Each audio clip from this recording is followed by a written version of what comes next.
This is KELOLAND on the go with all you need to know in news and weather as you start your Sunday. We also have your boredom busters coming up, but first, our top story. Sioux Falls police responded to a stabbing at a West Side apartment complex early this morning. The call came in just after 5 o'clock this morning near 41st and Marion Road on South Larch Avenue. Police tell us that all the people involved are juveniles. Police say the victim was taken to the hospital with minor injuries. Now, police say that all the juveniles have been uncooperative in their investigation, and so far, no one has been arrested. We're learning new information about a weekend crash in northeast Sioux Falls we first told you about on Saturday morning. The Highway Patrol says a total of 6 people were hurt in Friday night's crash at the intersection of Veterans Parkway and Rice Street.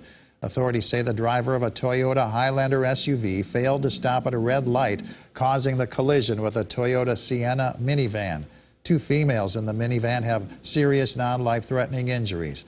4 of the 5 people inside the SUV also received serious non-life-threatening injuries. The youngest passenger, a 1-year-old, was not hurt. The Highway Patrol says charges are pending against the driver of the Highlander. More than 19,000 fans packed Dana J. Dykhouse Stadium in Brookings Saturday for the rival SDSU versus USD football game. Fans, young and old, wore their Jackrabbit yellow and blue and Coyote red to support both teams as they played. Many of the fans were alumni of both universities and want to carry on the tradition of college pride. My parents graduated from SDSU, so it's kind of in our blood, and I went here, enjoyed my time here, and loved going to the games, and so now it's fun to take my kids and watch them. Now, this was the second largest fan turnout for a college football game in South Dakota history. Custer State Park officials are calling last week's Buffalo Roundup another big success for both the herd and for tourism. The park's resource program manager says the process of moving the bison into the corrals went smoothly and safely. The Roundup involves sorting and vaccinating the bison once they're corralled. The park also reports visitor numbers similar to the last couple of years, sitting at around 15,000 to 20,000 spectators. We had a great year. Numbers are looking about equal to last year's numbers and the year before, so we're pretty happy with that. Parking, we got done a little early this year, so we're really happy with that one. Usually we're kind of parking up to the last minute. Some of the bison rounded up will go up for auction next month, and the park starts planning for next year's roundup.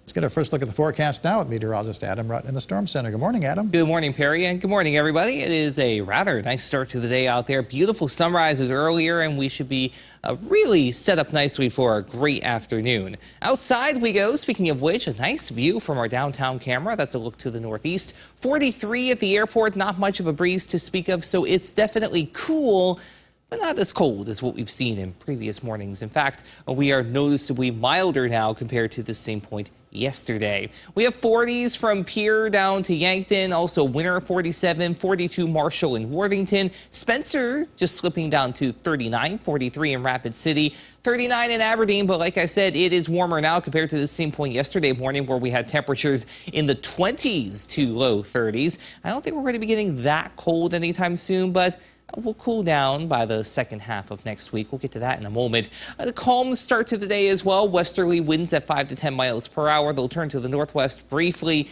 and then go to a more southerly direction as we head later into the week. So we do have a frontal boundary out there. It is a dry front that's going to move on through, but it's a second cold front that we'll watch toward the midweek outlook that really ushers in that change. We'll talk about the rest of your 7-day forecast coming up.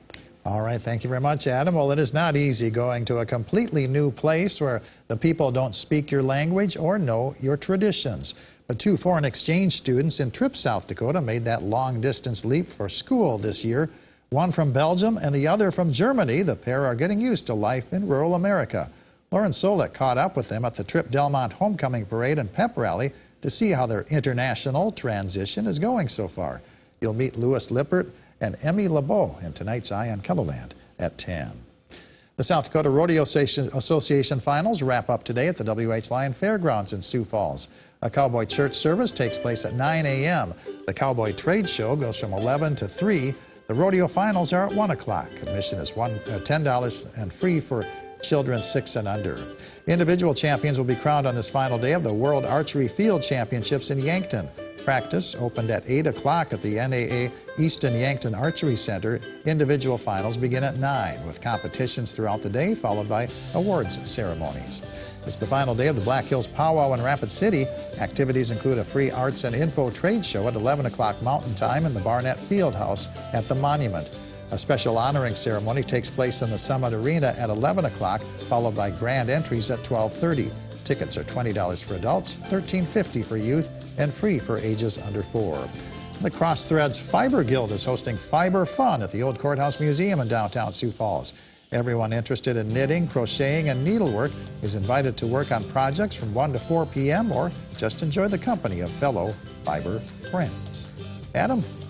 Well, if you're going to be getting outside today, it is going to be a great day to do so as temperatures climb into the low to mid 70s in many locations, including here in Sioux Falls, with a decent amount of sunshine.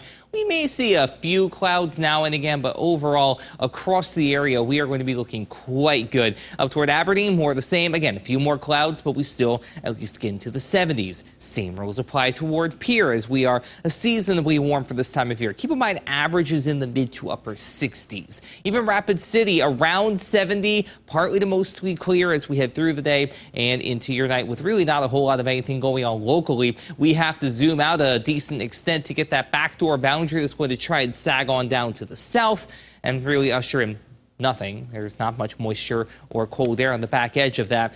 Any kind of organized rainfall is sequestered to north central Minnesota, the Red River toward Texas, or northern New England and portions of eastern Quebec toward Canada.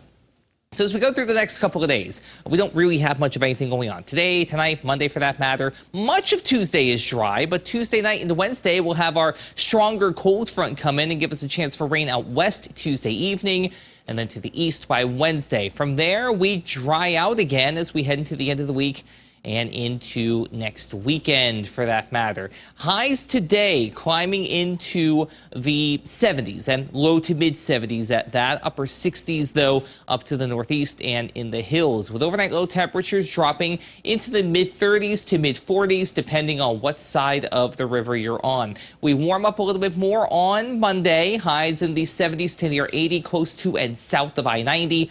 Low to mid 70s toward the North Dakota border.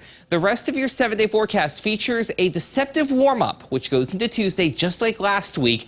We'll peak around 80 for a high temperature by that point. Then our cold front rolls through and the bottom drops out on those temperatures pretty quickly. We also have our lone chance for rain on Wednesday before we bottom out in the 50s for highs on Thursday, and then we moderate as we head into next weekend. Have a great day, everybody. For more on your local news, weather, and sports, you can always head on over to KELOLAND.com.